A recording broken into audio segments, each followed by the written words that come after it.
So this here would be the Constellar deck that I scrubbed out with in locals. Yeah, just can't really go on, can't really stop complaining about that dropping those last two rounds. But it's not really that big a deal. It's just, you know, when you go 3-0, you only need the one more, and then you just sort of end up getting screwed over. It's not the first time it happened to me either. Like I was 3-0 with Heroes one week a few months ago, and ended up going 3-2, which was a bit of a shame. But it is what it is. I mean, you just got to work with what you got, and if you can get around stuff, then you've got a pretty good time. But yeah, that's, if you can't, then you can't. So, anyways, get on with the deck list. We've got our triple Caos, because you do your stuff. Triple Bollocks, which says fuck off to Valar. Then triple Algidi, or Algidi, I think it's Algidi, yeah. I think I started pronouncing it Algidi. So, yeah, he does stuff, because Maxi can be hella friggin' annoying. But I don't believe I did not run into Maxi at all. Like, I was more, this actually got screwed over more by Fiendish Chain than anything else. Like, Maxi, I only knew one person that really did drop that. I only really knew one person that dropped Maxi, and I didn't get drawn up against him. So, that was the thing. And then, double Sombre, because 3 is terrible. Honestly, 3 is not good to have. Opening 1, like, if you open 1 and you have, like, if you have, like, Pollux Caos, or, like, the searches to go into them, then it's perfectly fine. But 3 is terrible in this deck. You really don't want to be running any more than 2. The only positive that comes out of 3 is being able to side one out very easily, but that's no excuse to be running 3. It's not that good at all. You want to stick with the 2. Even though this pretty much is one of the centerpieces for the OTK, it's just it is way too cloggy. So I've got double Sheraton, and Sheraton's purpose, because of the new ban list, I feel like Sheraton's purpose is pretty much more just to go straight to the Sombre, more than going through the Pollux or Caos. I mean, if you have to search Pollux or Caos with this thing, then by all means do it. But because you've got now 2 Rotor and 3 Tanky, I feel like you can focus on using just those to get to Pollux and Caos, and then you can use this to go into, to get your Sombre quickly, so that you can get those plays going right off the bat. Then we got the 1 Bear and the 1 Tech Gorilla, which actually, I tech this in an earlier build. I'm not too sure if it was in the build that I won my locals with a while back, but I gave this thing another crack, and it actually worked out pretty well. I managed to get rid of Necro Valley a couple of times with it in the Gravekeeper matchup. In some cases, and it's also a very easy side out. I did side it out in some cases, but in other cases where I felt like I could do with some more back row hate and some monster presence, then I'd just keep it in. And I think it did pretty well. Then Thunder King, which, yeah, it's Thunder King. Wasn't actually overly great today, but it does what it needs to do, and it does pretty well on a good day. So then Honest, I got this off a grand total of once to win my round 1 matchup. Then for spells, we've got the triple Tanky and the double Rotor. This, like, with all of these search power, the search power really does help the Constellars, because you want your Pollux, you want your Chaos. I mean, you can deal with Algidi, but you're much better having Pollux, because at least that can't get veiled. And then, so to have this just to search for those 2 cards is really, really effective. Like I said earlier, it means that you don't have to rely too much on your Sheratons to go into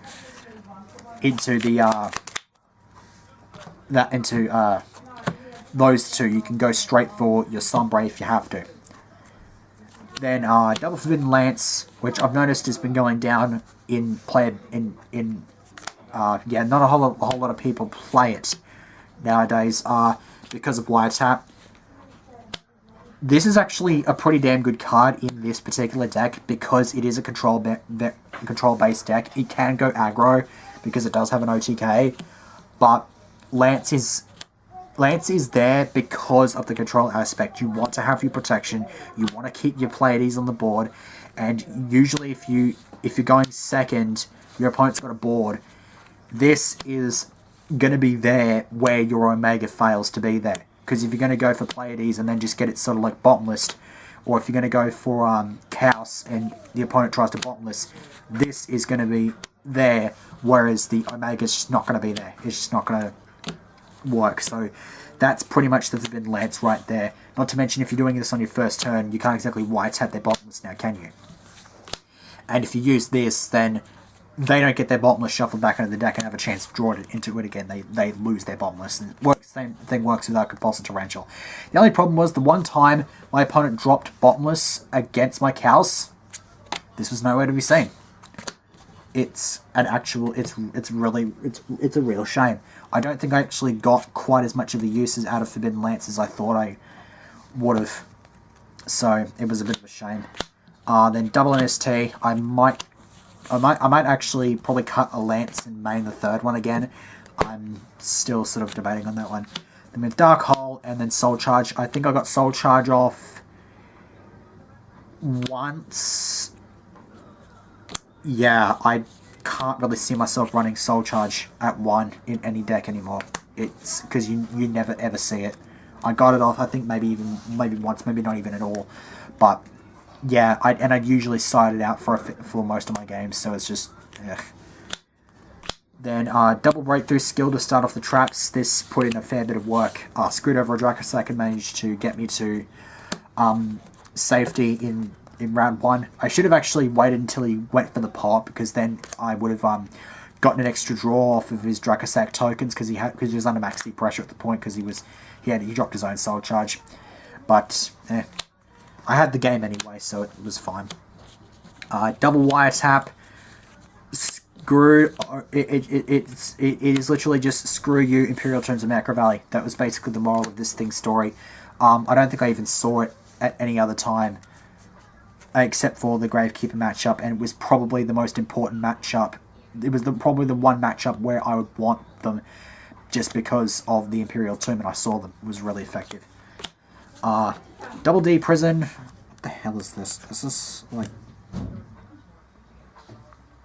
Yeah, just sort of a thing. Yeah, 2D Prisons, just to get round hands. Didn't really get any hands at all today, so... Actually, no, I think I did. I think round 1 did play hands, but I never saw them come down at all throughout my match. So, Compulse, because that's the thing. Bottomless, Torrential, and Solemn Warning. Then 1 Black Horn, which I think I managed to get off, I think, once. Yeah, I got off a Susanoo with it. And an Exceeds Reborn. I actually got this off a couple of times. I got this off against Boojins to put a Cowboy I used up and just sort of sat on it like a wall. But he managed to get over it pretty easily. And I did manage to get a Pleiades back with this round 1 and put some more pressure onto him with that Pleiades presence. So that's the main deck. Extra deck, 1 Omega. Yeah, you only really need the 1. Like, if we had more room, then I would definitely run a second one, but it's just sort of there. I mean, if you want to, you can cut Praceby, because I've once again never saw it, but it's basically there because that one time, being a 34 beat stick, it just wrecks shit. But if you want to cut it for the second Omega, then go ahead. Starliege Paladynamo, I believe I got this once to seal off game 1 in round 1.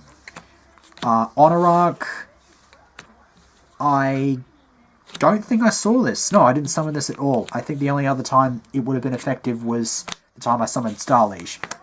So, yeah. Black Ship for the hands, didn't see them.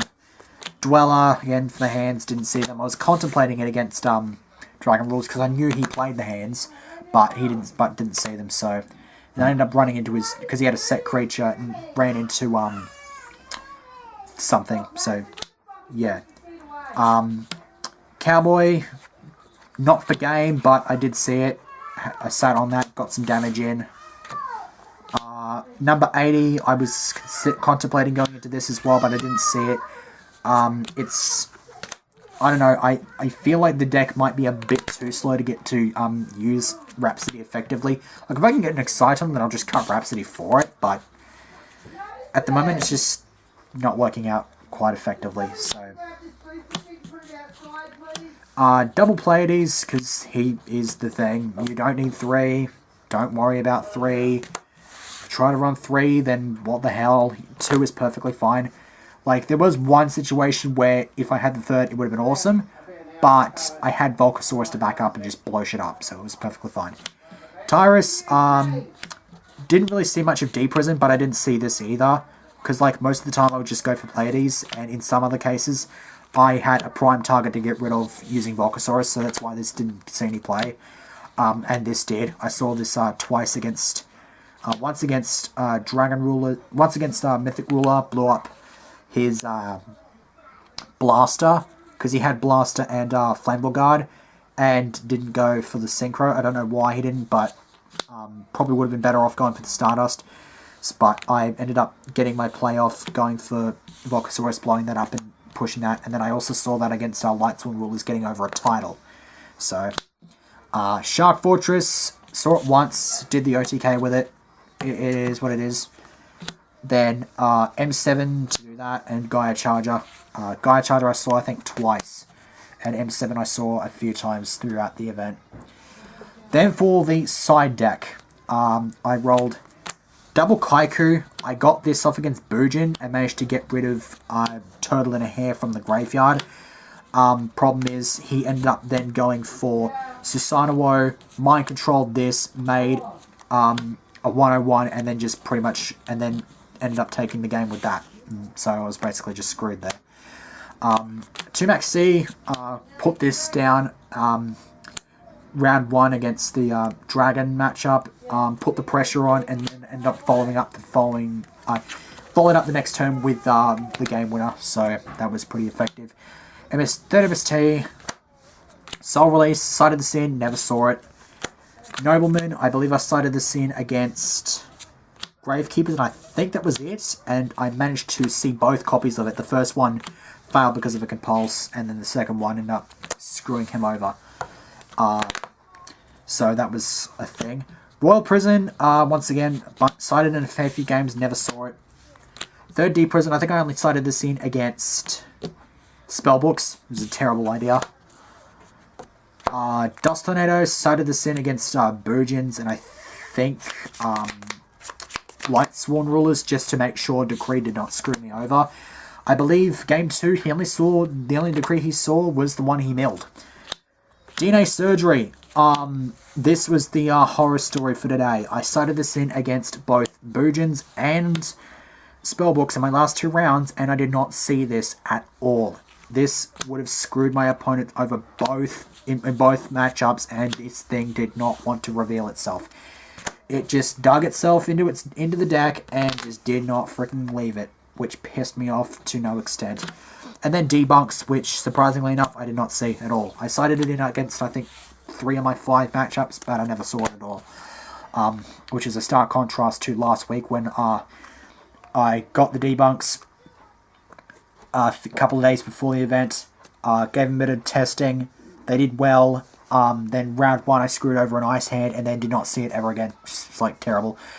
Which I ended up losing that particular matchup. That was round 1 last week. So that's it for the list. Obviously I could make a couple little tweaks, but to be perfectly honest, this deck, I was pretty confident with the way that this deck was built that I was going to do pretty well with it. It's just, I think I need to sort out more. I think I need to sort out how to improve my matchups against Burgeons and Books.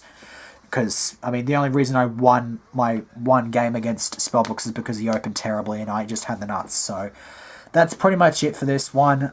See you for whatever it is that I do next.